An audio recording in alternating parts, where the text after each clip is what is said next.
નમસ્કાર વિદ્યાર્થી મિત્રો, once again welcome to the Saraswati group of education. વિદ્યાર્થી મિત્રો, આપણે બાયોલોજીમાં ચેપ્ટર નંબર 13 એટલે કે આપણે શા માટે માંદા પડીએ છીએ એના વિશે આપણે અભ્યાસ કરી રહ્યા છીએ. આજે આપણે આ 13મા ચેપ્ટરનો પાર્ટ 2 સમજવાનો છે. તો કે આની પહેલા આપણે પાર્ટ 1 સમજી ગયા, જે ઇન્ટ્રોડક્શન હતો અને એના બધા પ્રશ્નોના જવાબ બાળકો મેં તમને જાતે લખવા આપેલા હતા. સાવ ઈઝી ક્વેશ્ચન હતા, તમને ખબર છે? યાદ કરો ક્વેશ્ચન શું હતા? યસ, આગલો લેક્ચર આખો યાદ કરવાનો છે. આજે એવું જ ભણવાનું છે. હજુ આજે બાળકો આપણે શું ભણવાનું છે કે આપણે જે આગલો પહેલો લેક્ચર ભણી ગયા હતા એને અનુરૂપ જ આજે બાકીના બધા પ્રશ્નો છે. નવું કાઈ નથી. આજ તો એના કરતા પણ ઈઝી છે, એટલે વધારે મજા આવશે. કે આગળ આપણે સ્વાસ્થ્ય શબ્દની વ્યાખ્યા અને કયા પરિબળો ને બરાબર કેવા કારણો ને એની આખી વ્યાખ્યા કે સામાજિક, માનસિક, શારીરિક બધી રીતે વ્યક્તિ સ્વસ્થ હોવો જોઈએ, કઈ રીતે રોગમુક્ત રહે, એના માટે વ્યક્તિએ કઈ વસ્તુઓ કરવી, આ આપણે બધી વસ્તુ જોઈ ગયા હતા. કેમાં? તો કે પાર્ટ 1 માં. બરાબર? ઈ પાર્ટ 1 ને આધીન જ આપણે બાળકો આજે પાર્ટ 2 જોવાનો છે અને એના પ્રશ્નો પહેલા વાંચો જો બધાય. સાવ સહેલા છે. એમાં આનો જવાબ તો મેં લખી દીધો છે. રિયા, આ 3 પ્રશ્ન અને આ 3 પ્રશ્ન એવા છે કે ખાલી તમે પ્રશ્ન વાંચો ને ત્યાં તમને ખબર પડી જાય કે આમાં જવાબ કઈ ટાઈપનો હશે. એટલે આવા જે પ્રશ્નો પૂછાય બરાબર, એના જે જવાબ હોય બાળકો એ શું કરવાનું હોય, તમારે મગજથી યાદ રાખવાના હોય અને એને સાયન્ટિફિક ભાષામાં એટલે કે વૈજ્ઞાનિક ભાષામાં એનું લખાણ લખવાનું હોય. બાકી એવું જરૂરી નથી કે જે ટેક્સ્ટ બુકમાં આપ્યું છે, બુકમાં આપ્યું છે એનું એ જ તમે લખો, એવું કાંઈ જરૂરી નથી. ઓકે? એટલે વ્યવસ્થિત જે કાંઈ પણ બોલું છું એ સાંભળજો, એના ઉપરથી પણ તમે જવાબ આરામથી લખી શકો. ડન? ઓકે, ચાલો હવે આપણે સ્ટાર્ટ કરીએ પાર્ટ નંબર 2, ચેપ્ટર નંબર 13. પહેલો પ્રશ્ન એનો આજનો કે વ્યક્તિગત સ્વાસ્થ્ય માટે સારી આર્થિક સ્થિતિ. જો અહીંયા ખાસ લાઈન કરું છું કારણ કે આપણે એ વસ્તુ સમજવાની થશે. કઈ વસ્તુ? આર્થિક સ્થિતિ. અને સામાજિક સમાનતા અને સંવાદિતા ખૂબ આવશ્યક છે. સમજાવો. કેના માટે આ બધું છે? તો કે સારા વ્યક્તિગત સ્વાસ્થ્ય માટે. હવે પહેલી વસ્તુ તો એ કે આર્થિક સ્થિતિ એટલે શું? યસ, તમે જાણો છો મનીભાઈ, પૈસા. જેની આર્થિક સ્થિતિ સારી એનું સ્વાસ્થ્ય સારું રહે, બહુ બગડે નહીં. કા તો કે તમે જાણો છો એની પાસે પૈસા હોય એટલે એ સારી વસ્તુ, પ્રોટીન વાળી, વિટામિન વાળી, એક વસ્તુ નબળી ન ખાય. ઈ સારી વસ્તુ જ ખાતા હોય. આપણે એમ કહીએ ને દૂધ લેવા જઈએ, 1 લીટર દૂધ આપો તો આપણને દૂધ વાળા ભાઈ કહે કેટલા વાળું દૂધ? 28 વાળું, 30 વાળું, 35 વાળું, 40 વાળું, 45 વાળું. તો પછી બધા વ્યક્તિ જે પોતાની અલગ આર્થિક સ્થિતિ હોય એને આધારે દૂધ લેતા હોય. કોકની આર્થિક સ્થિતિ બહુ નબળી હોય તો 28 વાળું લેતા હોય, કોકની બહુ સારી હોય તો 60 વાળું લે, પ્યોર દૂધ લે ગાયનું. આમાં પાણી હોય, આમાં પાણી ન હોય, આ બેમાં ફેર. ઓબવિયસ વાત છે, પાણી હોય એટલે એ કાંઈ ગણ નો જ કરે, સ્વાભાવિક છે. ઈ ઓલા પ્યોર જેટલું ગણ નો જ થાય. બરાબર? તો ઈ આર્થિક સ્થિતિની આયા વાત થાય છે. પછી કોઈ એવા સારા મોંઘા ફ્રૂટ્સ ખરીદી શકે, દરરોજ માટે કોઈ નો પણ ખરીદી શકે. જેની આર્થિક સ્થિતિ સારી હોય એ દરરોજ ફ્રૂટ્સ, અવનવા વેરાયટી વાળા બીજા ખાદ્ય વાનગી કે જેમાંથી સારું પ્રોટીન, વિટામિન મળતું હોય એ ખાઈ શકે. તો એની સીધી અસર એના સ્વાસ્થ્ય ઉપર થવાની જ છે. ઓબવિયસ વાત છે, હુશ રહેશે. એને કાંઈ પણ થોડી એવી બીમારી થશે, પૈસા છે, સારામાં સારા ડોક્ટરને બતાવશે, જલ્દીમાં જલ્દી ઈલાજ થઈ જશે. પછી કોઈ પણ વસ્તુ ન હોય. તમે જો આનાથી આપણે પૂરી પરિચિત જ હોય કે કોઈ પણ ફિલ્મી સ્ટાર હોય, બરાબર, એને કેન્સર થાય તો તરત જ વિદેશ જઈને ટ્રીટમેન્ટ થઈ જાય છે. પરંતુ કોઈ સામાન્ય માણસને કેન્સર થાય તો એ ટ્રીટમેન્ટ જ્યાં ત્યાં થાય છે. એના માટે એટલા પૈસા નથી હોતા કે વિદેશ જઈ શકે, બરાબર. અને એના કેન્સર થાય એટલે એના મૃત્યુ થવાની સંભાવના પણ વધી જાય છે. જ્યારે પૈસા હોય તો, આર્થિક સ્થિતિ સારી હોય તો, પછી એથ્લેટ હોય એટલે કે ક્રિકેટર હોય, કોઈ પણ એથ્લેટ હોય, ખેલાડી હોય, ફિલ્મી જગતનો કોઈ પણ સિતારો હોય, તો એ ટ્રીટમેન્ટ કરાવીને પાછા સાજા થઈ જાય છે. ખબર એ નથી હોતી કે આને કેન્સર થયું હોય.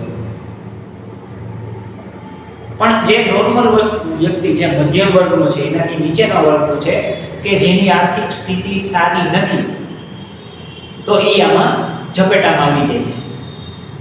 ઓકે, એટલે એની આર્થિક સ્થિતિની સીધી અસર સ્વાસ્થ્ય ઉપર રહેલી છે. કઈ રીતે? તો કે આ રીતે રહે છે. આપણને એક વિચાર આવે કે આ પૈસા ન હોય એનો સ્વાસ્થ્ય સાથે શું લેવા દેવા? પણ હા, લેવા દેવા છે ઘણા બધા.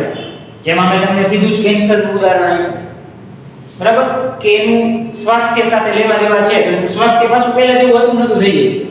ભલે જ્યાં સુધી કેન્સર હોય ત્યાં સુધી થોડું નબળું પડી જાય, પણ પાછા તો થઈ જ જાય, રિકવરી કરી લેવાના છે.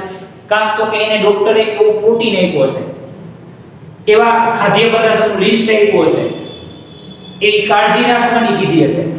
પાછા 6-8 મહિનામાં હતા એવા ને એવા. જ્યારે બીજો વ્યક્તિ તો સાવ નબળો પડતો જાય છે. એનામાં પછી પહેલા જેવું જે હોય એ વસ્તુ રહેતી નથી. ઓકે, ચાલો આગળ શરૂઆત કરીએ. આ હતી સ્વાસ્થ્યની સીધી આર્થિક સ્થિતિ સાથે શું લેવા દેવા છે એની વાત. આગળ પ્રશ્ન જો, સારા સ્વાસ્થ્ય માટેની આવશ્યક શરતો જણાવો.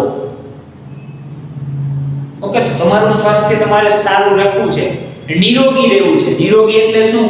જેનામાં રોગ નથી તે નિરોગી. તો એના માટે તમે શું કરશો? તો કે નિરોગી રહેવું છે, નિરોગી, રોગ નથી તે. તો પહેલા તો રોગ એટલે શું? તો કે રોગનો અંગ્રેજીમાં મતલબ થાય બાળકો ડિસીઝ. આપણે જો ઘણી વાર તમે આવો ડોક્ટર્સના મોઢે આવો શબ્દ સાંભળ્યો છે, ડિસીઝ એટલે કે એના સ્પેસિફિક બેક્ટેરિયા.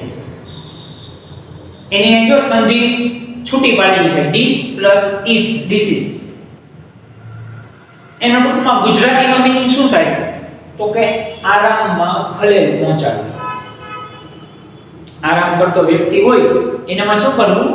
કે ખલેલ પહોંચાડવું. એનો ગુજરાતીમાં મીનિંગ થાય. ઓકે, આ વસ્તુ જો આવા પોઈન્ટ ખાસ લખવા પડે એટલે મેં બાજુમાં લખેલા છે. ઈ મેઇન વસ્તુ હોય. પ્રશ્ન મેં હમણાં તમને કીધું કે તમે વૈજ્ઞાનિક ભાષામાં લખી શકો. હા, ઈ કોઈ પ્રશ્ન નથી, પણ આવા જે શબ્દ આવતો એ લખવા જ પડે. જેમ કે આગલા પાર્ટ 1 માં યાદ કરો, આપણે કીધું સ્વાસ્થ્ય એટલે શું? તો કે આપણે એની વ્યાખ્યા લખી, શારીરિક, માનસિક, સામાજિક વાળી. તો ઈ લખવી પડે, કારણ કે પ્રશ્ન જ હતો સ્વાસ્થ્ય એટલે શું, તો એની વ્યાખ્યા પ્રોપર લખવી જ પડે. તો આમાં એવી રીતના રોગ અને સારા સ્વાસ્થ્ય માટેની આવશ્યક શરત છે. તો રોગનું ઇંગ્લિશ શું થાય? તો કે ડિસીઝ. એનો ગુજરાતીમાં અર્થ શું થાય? તો કે તમે જે આરામ, નોર્મલ લાઈફ એટલે શું હોય? આરામ જ હોય ને. આપણે આગળનો વાત કરી દીધો કે સગા સંબંધી હોય, રિલેટિવનો કોલ આવે, આપણે પૂછીએ મોજમાં આવો, બસ આરામ જલસા. તો આરામ એટલે ભાઈ 24 કલાક સુતા જ નથી રહેતા, 24 કલાક જલસા જ નથી કરતા. એનું કામ કરે છે, પણ એનું કામ કરે છે એમાં કોઈ ખલેલ પહોંચતી નથી. એનું સ્વાસ્થ્ય સારું છે એટલે આપણે ઈ બાબતમાં આરામ કહેતા હોય. તો અહીંયા ઈ બાબતમાં મીનિંગ છે કે આરામમાં ખલેલ પહોંચવી. તમારું સ્વાસ્થ્ય સારું ન હોય એટલે શું કીધું છે? સારા સ્વાસ્થ્ય માટે પહેલું તો મેં તમને કીધું આહાર પૂરતો પ્રોટીન, વિટામિન વાળો લેવો, વધુમાં વધુ પાણી પીવું, આવશ્યક ઊંઘ લેવી. એવું કહેવાય કે વ્યક્તિના મગજને કમસે કમ 7 કલાકની ઓછામાં ઓછી ઊંઘ જરૂરી છે. તો તમે સૂવો છો ત્યારથી ઉઠો છો ત્યાં સુધીમાં શું વચ્ચે 7 કલાક થઈ જાય છે. દરરોજ 3 ટાઈમ વ્યવસ્થિત જમવું, ઊંઘ પૂરી કરવી, પાણી વ્યવસ્થિત ચોખ્ખું પીવું, કચરાવાળી જગ્યાએ જ્યાં ત્યાં ગંદકી ન ફેલાવવી અને એવા વિસ્તારમાં ન પણ રહેવું, ભીડભાડવાળો વિસ્તાર હોય આ મોઢે કંઈક બાંધવું, બરાબર. તો આ બધી શું છે તો કે સ્વાસ્થ્ય માટેની આવશ્યક શરતો છે. જો હવે તમારી બુકમાં જો એમાં હું બોલ્યો એ જવાબ હશે, એમાં કઈ બીજું હોય નહીં. અમુક ચેપ્ટર એવા હોય કે જે કોમન હોય, જેમ કે આપણું આ ચેપ્ટર તેનું, બરાબર. પછી જંગલોનું આવે, વન્યજીવોનું આવે, પ્રાણીઓનું આવે, આ બધી વસ્તુ કોમન હોય. એ વૃક્ષો શું કામ ઉગાડવા તમારે 7મા માં આવ્યું, 6મા માં આવ્યું, 8મા માં આવ્યું, 9મા માં આવ્યું, 10મા માં આવશે. વૃક્ષો અટકાવવા માટે કઈ કઈ વસ્તુ ધ્યાનમાં રાખવી, આ બધી વસ્તુ એના જવાબ કોમન જ હોય. ઓકે, તો એ બધી શું છે તો કે સારા સ્વાસ્થ્ય માટેની આવશ્યક શરતો છે. ઓકે, ચાલો ઈ તો ખબર પડી ગઈ. એમાં આ એક વર્ડ ખાસ લખવો જરૂરી છે. નેક્સ્ટ, સ્વાસ્થ્ય અને રોગમુક્ત વચ્ચેનો ભેદ યોગ્ય ઉદાહરણ વડે સ્પષ્ટ કરો. કેનો ભેદ કરવાનો છે કે સ્વાસ્થ્ય અને રોગમુક્ત. તો હું એક રીતે તમે જોવા જાવ બાળકો તો બે એક નજરે એવું લાગે બે સરખું જ છે કે શું સ્વાસ્થ્ય અને શું રોગમુક્ત. એક નજરે જોવા લાગે તો શું લાગે તમને? બે સરખું જ લાગે. પરંતુ સ્વાસ્થ્ય એટલે શું તો આપણે એની વ્યાખ્યા કરી લીધી, અને રોગમુક્ત એટલે શું કે જે નિરોગી રહે છે, જેનું સ્વાસ્થ્ય સારું રહે છે, જેને હાલતા દવાખાનાના ચક્કર નથી લેવા પડતા. તો આ બધું શું છે તો કે એ બધું રોગમુક્ત છે. એ બધું શું છે? રોગમુક્ત છે. સ્વાસ્થ્ય વિશે તો આપણે જાણી જ ગયા. હવે આનું તમારે એક ઉદાહરણ દેવું હોય તો જો તમારી બુકમાં ઉદાહરણ શું દીધું છે કે સ્વાસ્થ્યનો અર્થ વ્યક્તિએ બદલાઈ શકે છે. જેમ કે એક મૃત્યુઆંક માટે સારા સ્વાસ્થ્યનો અર્થ શિષ્ટાચારપૂર્વક શરીરને સહેલાઈથી આકર્ષક મુદ્દાઓમાં ઢાળવી. વાંસળી વાદક માટે તો કે લાંબો શ્વાસ લેવો, સિંગર માટે તો કે ગળું. બરાબર. આ વ્યક્તિએ ચેન્જ થાય. મારા ગળામાં કઈ થયું હોય તો કાઈ પણ ફેર ન પડે, કારણ કે હું સિંગર નથી. બરાબર. મને કમરમાં દુખતું હોય તો મને કાઈ ફેર ન પડે, કારણ કે મારે ડાન્સ નથી કરવાનો. પણ જેને ડાન્સ કરવાનું છે, આવતીકાલે જે પરફોર્મન્સ છે, એને જો કમરમાં દુખવા માંડે તો બરાબર. આવતીકાલે ક્રિકેટ મેચ રમવાનો છે પણ હાથમાં ફ્રેક્ચર થઈ ગયું છે, સ્નાયુ ખેંચાઈ ગયા છે, તો એ શું થાય? એના માટેનું સ્વાસ્થ્ય ખરાબ છે. હવે મને આંગળી દુખતી હોય તો કાંઈ વાંધો નહીં, મારે ક્યાં કાલ ક્રિકેટ મેચ રમવાનો છે ઇન્ટરનેશનલ, કે મને ગળું દુખે છે, મારે ક્યાં કાલ સિંગિંગ પાર્ટિસિપેટ કરવાનું છે. પણ આ જે સિંગર હશે એને ગળાની જરાય પ્રોબ્લેમ થાય કે એને નહીં પોસાય, કાં તો કે એના સ્વાસ્થ્ય માટે બહુ જ હાનિકારક છે. વાંસળી વાદક હોય છે, વાંસળી વગાડતો હોય, એનું પહેલું સ્વાસ્થ્ય શું તો કે એ વધુમાં વધુ લાંબામાં લાંબો શ્વાસ લઈ શકે, જેથી વ્યવસ્થિત વાંસળી વગાડી શકે. ડાન્સર હોય તો એનું સ્વાસ્થ્ય કેમાં સારું હોય તો કે એના આખી શરીર જે છે વ્યવસ્થિત વળવું જોઈએ. જેમ ડાન્સના મૂવ્સ વળતા હોય એ તેનું શરીર પણ હાથ, પગ, કમર વળવી જોઈએ. બરાબર. તો એવી રીતના આપણે આનો જવાબ દેવાનો છે. તો એ જવાબ આવો છે. આજે હું બોલ્યો એ જવાબ છે. ભલે ને બીજું કાંઈ નથી થયું, તાવ નથી થયો, ઉધરસ નથી થયો, પણ સિંગર છે બરાબર, એને ગળામાં દુખવા માંડ્યું ખાલી નોર્મલ, તો આખું સ્વાસ્થ્ય બગડી ગયું છે કહેવાય ને. ડાન્સર છે ને સેજ કમર દુખે છે, તાવ ઉધરસ કોઈ વસ્તુ નથી, ખાલી કમર થોડી દુખે છે, વળતી નથી. એ તો એને કામનું છે, તો એ કરશે શું? તો એના માટે તો સ્વાસ્થ્ય કેવું થયું? બગડ્યું છે. ભલે આમ રીતે નહીં પણ ઓમ. તો અહીંયા ઈ અર્થમાં આપણે આનો જવાબ લખવાનો છે, અને એનો જવાબ મેં તમને કીધો એ જ તમારે લખવાનો થાય. ક્લિયર? આગળ વધીએ. સારા સ્વાસ્થ્ય માટેની બે આવશ્યક પરિસ્થિતિઓ જણાવો. તમારે સ્વાસ્થ્ય તમારું સારું રાખવું હોય તો એના માટેની કઈ બે આવશ્યક પરિસ્થિતિ છે કે એ તમે એકદમ જાળવી રાખો તો તમારે સ્વાસ્થ્યમાં ક્યારેય પણ વાંધો આવે નહીં. તો એમાં બાળકો તમે ઘણી બધી પરિસ્થિતિઓ લખી શકો. એવું જરૂરી નથી કે જે તમને પ્રશ્નમાં આપેલી છે એ જ તમે લખો, પરંતુ અહીંયા આપણને જવાબમાં આ બે મેઇન પરિસ્થિતિ આપી છે તો આપણે જવાબમાં આ જ લખશું. એટલે જો મેં જવાબ લખીને રાખેલો છે,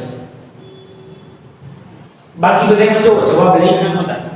કામ તો કે એનો જવાબ તમે તમારી રીતે થોડું ઉપર નીચે થાય, થોડો બીજો ભાષામાં જવાબ લખો, પણ આ મીનિંગ આવો એટલે એ ખબર પડી જાય.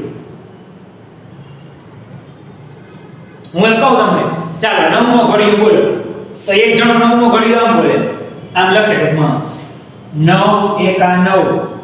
એક જણો આમ લખે 9 દુ 18. એક આમ લખતો હોય 9 એકા 9, 9 દુ 18. તો એ ગુણાકાર કરે કે ડોટ કરે, એ ગુણાકાર જ થાય. જવાબ સાચો આવે છે ને? હા આવે છે, વાત થઈ ગઈ પૂરી. બરાબર. આમાં એ જ વસ્તુ છે, જે વસ્તુ માહિતી છે એ તમે આપો છો ને, તો કે હા બસ એ જ જોઈ છે, બીજું કઈ નવું નથી જોયું.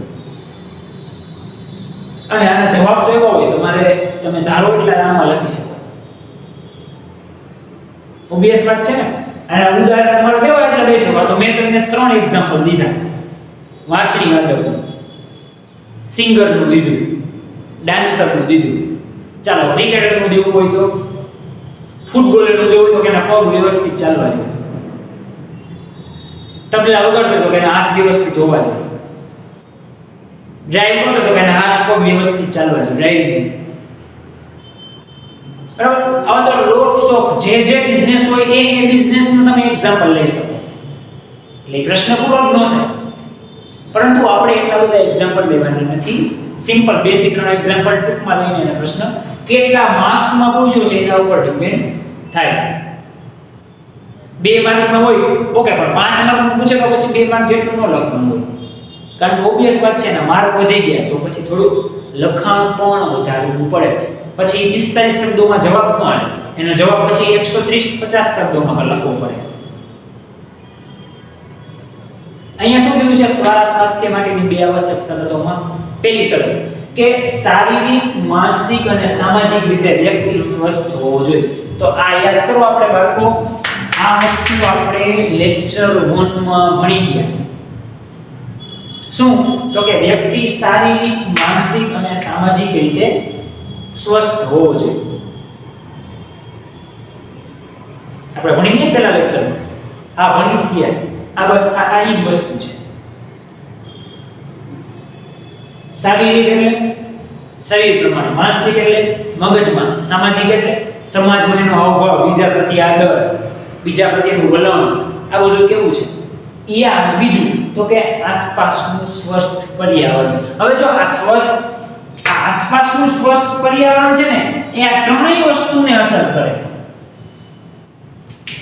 સ્વસ્થ પર્યાવરણ એટલે એવું ખાલી નથી કે બાજુમાં ચોખ્ખી જગ્યાએ રહેતો એટલે ઠીક ચાલો, પણ બાજુમાં એની જગ્યા ચોખ્ખી છે પણ એના ઘરમાં ઝઘડા ચાલે છે તો આજુબાજુ, તો એ પાછી માનસિક રીતે દુખી રહે. શરીરે ભલે હોય, આ બે વસ્તુ બરોબર છે, પણ સમાજમાં એની કઈ નામના નથી તો એ શું થયું? એ થયું ને. એટલે ત્રણ વસ્તુ જરૂરી છે. યસ, આસપાસના સ્વસ્થ પર્યાવરણમાં ત્રણ લાગે. જો પર્યાવરણ બગડેલું હશે, ગંદકી થતી હશે, પાણી ગંદુ પીતો હશે, બરોબર, બધી વસ્તુ ખરાબ થતો હશે, તો શારીરિક તો થવાનું જ છે. તાવ આવશે, ઉલટી થાય, વગેરે વગેરે. પણ જો ફેમિલી પ્રોબ્લેમ હોય, ફ્રેન્ડ સર્કલ, તો એ માનસિક રીતે પણ દુખી થાય. અને સમાજમાં, એની જ્ઞાતિમાં, બરાબર, એમાં પણ જો એક વલણ સારું હોય તો એ સામાજિક રીતે દુખી હોય. એટલે મેઇનલી આ બે વસ્તુમાં ઘણું બધું બંધાયેલી જાય ડીપમાં. એટલે જ આ બે પોઈન્ટ્સ ખાલી લખેલા છે. બાકી તો ઓમ તમે વિચારવા જાવ તો બીજા બે ઘણા બધા પોઈન્ટ્સ આવે. કેમ? તો આ બે છે, કારણ કે આ અગત્યના છે. આ બે ની અંદર તમે વિચારો એટલું વિચારી શકો અને લખી શકો, એટલા માટે મેં અહીંયા 2 પોઈન્ટ આપેલા છે. ક્લિયર? ઓકે, ચાલો.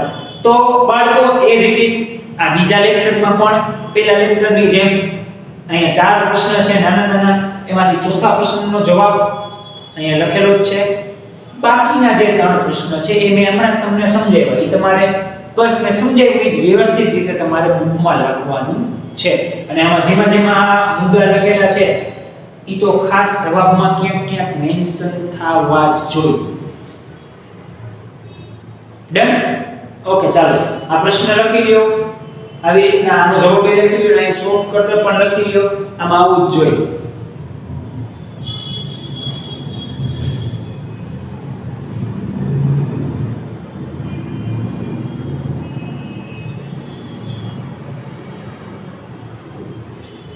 ઓકે બાળકો, તો આજના લેક્ચરમાં એટલે કે પાર્ટ 2 માં પણ આપણે હજુ આપણું ઇન્ટ્રોડક્શન સેશન જ કન્ટિન્યુ રાખ્યું. બરાબર? અને આ પણ સાવ સહેલું છે. પછી ધીમે ધીમે આપણે આગળ ચેપ્ટરમાં વધીશું. ઓકે, તો આજે અહીંયા સુધી રાખીએ છીએ. વધુ આપણે પાર્ટ 3 માં નવી થિયરી સાથે મળીશું. ધન્યવાદ.